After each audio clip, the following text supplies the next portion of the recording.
Salut tout le monde, la capsule de la semaine. Cette semaine, la question nous vient de Danny Hort. Comment gérer les blessures?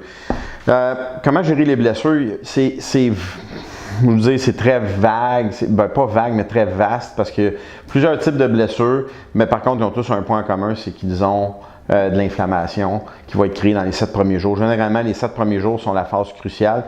Donc, comment gérer la blessure en tant que telle? C'est si vous avez une blessure qui vient d'arriver, vous avez 7 jours où vous devez prendre soin de la blessure, donc faire réduire l'inflammation.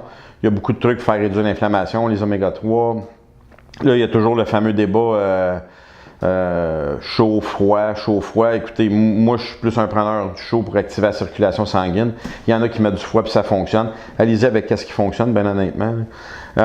L'autre chose, comment gérer les blessures? C'est sûr que, comme je dis tout le temps, quand vous vous entraînez, c'est sûr qu'à quelque part, il va y avoir une blessure qui va arriver.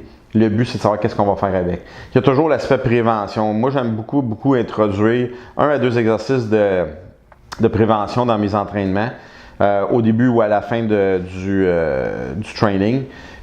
Parfois, je vais faire des journées de prévention aussi, coiffe des rotateurs, fléchisseur de la hanche, extenseur de la hanche. Aussi, ce que je crois qui est très important, puis que le monde néglige énormément.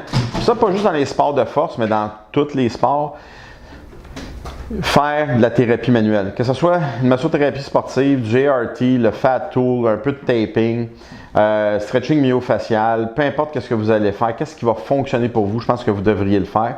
Peut-être pas toutes les semaines, mais au moins 1 à 2 fois par mois, je vous suggère fortement de le faire. Là, c'est sûr qu'il y en a qui vont dire « Ouais, mais ça coûte de l'argent ». C'est sûr que ça coûte de l'argent, mais si vous voulez investir quelque chose dans un sport que vous aimez puis vous êtes sérieux par rapport à ça, je pense que ça vaut la chandelle. Moi, j'aime beaucoup répartir mes journées d'entraînement avec une journée où je vais faire, mettons, c'est la journée squat. Donc, avec le squat, je vais commencer avec un exercice échauffement-prévention. Donc, je vais travailler avec des extenseurs de la hanche, des transverses d'abdomen, des obliques internes, des obliques externes. Par la suite, je vais m'en aller avec un petit peu plus la macrostructure. Puis, c'est la journée de squat, bien tranquillement, on va embarquer sur les squats pour faire l'entraînement. Je vais finir des fois avec un des exercices avec lesquels j'ai commencé. Et j'ai déjà fait ça aussi, donc une séquence de prévention, un exercice qu'on appelle le main lift, un exercice de prévention, puis la balance du programme et exercice de prévention. J'ai déjà fait ça chez 3-4 clients, ça a super bien fonctionné. Donc, la gestion devrait se faire à la semaine, au mois et à l'année. On devrait toujours avoir un entraînement qui devrait être fait dans un 7 jours, disons. Si on se donne un 7 jours d'entraînement.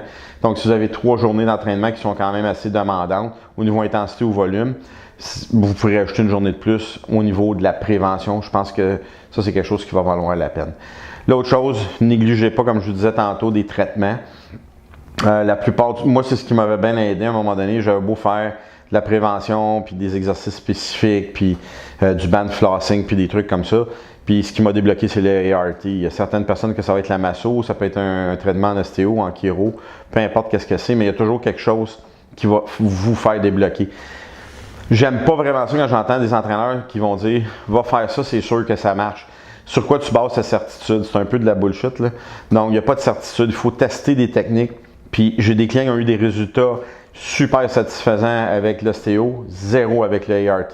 C'est 2 approches complètement différentes qui traitent 2 régions complètement différentes. C'est l'ostéo qui a été le plus payant en bout de ligne.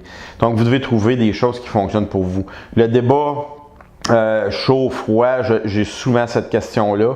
Moi, j'aime activer la circulation. De toute façon, la glace, 90% du temps, j'ai jamais eu des bons résultats avec les clients pour réduire l'inflammation.